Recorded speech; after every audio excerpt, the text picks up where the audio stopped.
It was a chilly autumn evening, and the sun was beginning its descent, casting long shadows across the Walmart parking lot. I had decided to stop by the superstore to grab a few essentials before heading home. The fluorescent lights flickered above me as I pushed my cart through the sliding doors, the smell of popcorn and disinfectant wafting in the air. Little did I know, this routine shopping trip would soon turn into a nightmarish ordeal.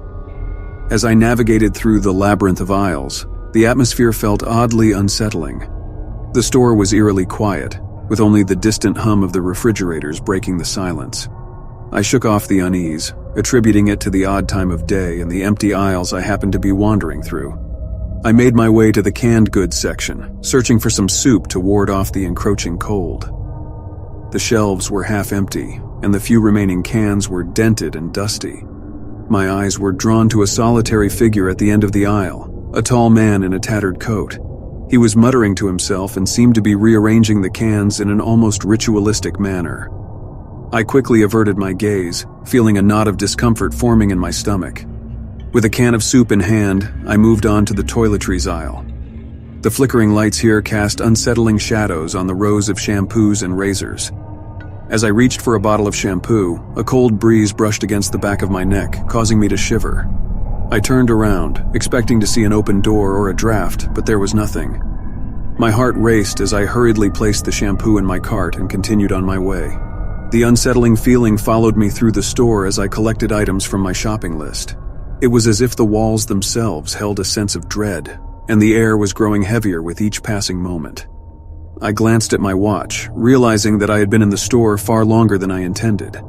The sun had completely set, and the store's interior had taken on an almost sinister hue. As I made my way to the checkout lanes, I noticed that there was only one lane open, and a long line of customers had formed. I sighed, resigned to the fact that I'd be here for a while longer. The line moved at a crawl, and I felt the eyes of other shoppers on me, their expressions vacant and unsettling. The cashier, a young woman with tired eyes, scanned my items without a word, her movements mechanical and devoid of any warmth.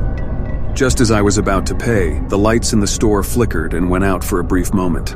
The collective gasps of the customers echoed through the darkness, and a feeling of panic began to take hold. When the lights flickered back on, the line ahead of me was gone, and the cashier was nowhere to be seen.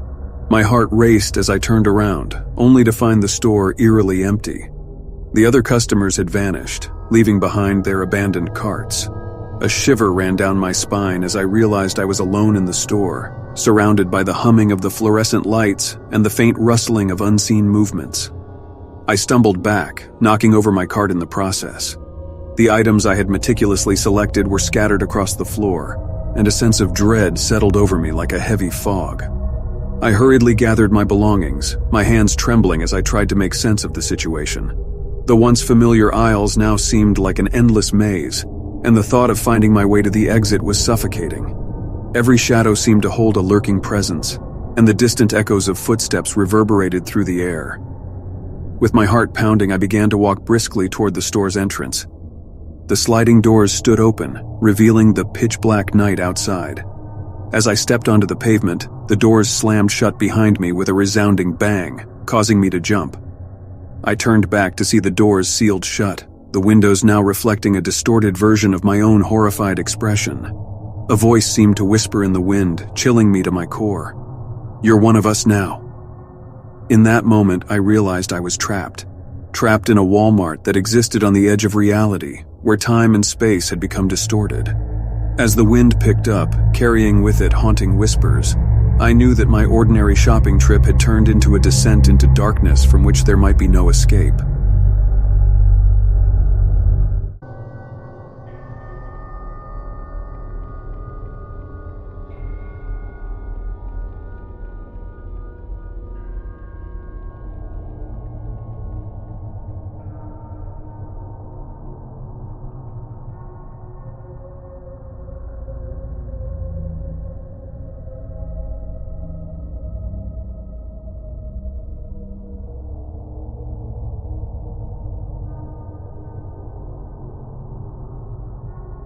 I walked through the automatic sliding doors of Walmart, the bright fluorescent lights greeting me with their sterile glow. My shopping list in hand, I headed straight for the grocery aisle. The store was bustling with activity, but I didn't mind the crowds. I had always enjoyed the sense of anonymity in a sea of strangers. As I reached the grocery aisle, I navigated my cart through the neatly organized shelves, picking out items and placing them in my cart. The hum of chatter and the shuffle of footsteps filled the air, creating a familiar background noise that was oddly comforting. But then, as I turned the corner of the aisle, a strange sensation washed over me. The air grew thick, heavy with an unspoken tension.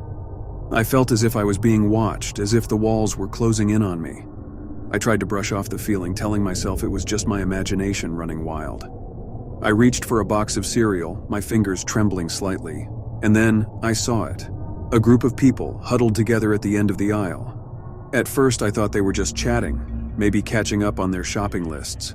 But as I glanced again, their eyes were fixed on me, unblinking and intense.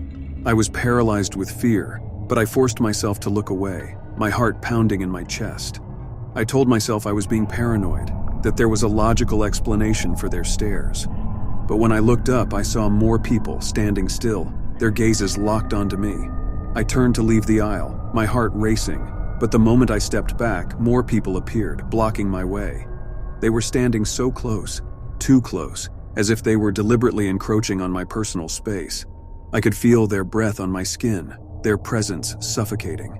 My breathing quickened, and panic surged within me. I tried to back away, but there was nowhere to go. The aisle that had once felt spacious and inviting now felt like a trap, closing in on me from all sides. The walls seemed to pulse with a malevolent energy, and I could hear the sound of my heartbeat echoing in my ears. I looked around, my vision blurring as I tried to make sense of what was happening. The people were everywhere, their eyes fixed on me with an unnerving intensity.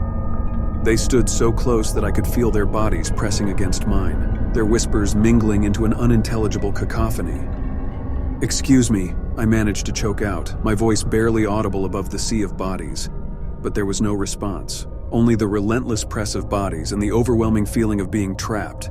I felt a wave of claustrophobia wash over me, the walls seeming to close in even tighter.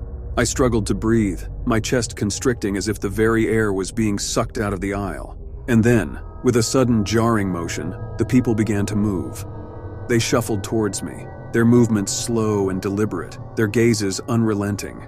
I stumbled back, my cart crashing to the ground, the sound echoing like a gunshot in the suffocating silence. I felt a scream building in my throat, but no sound came out.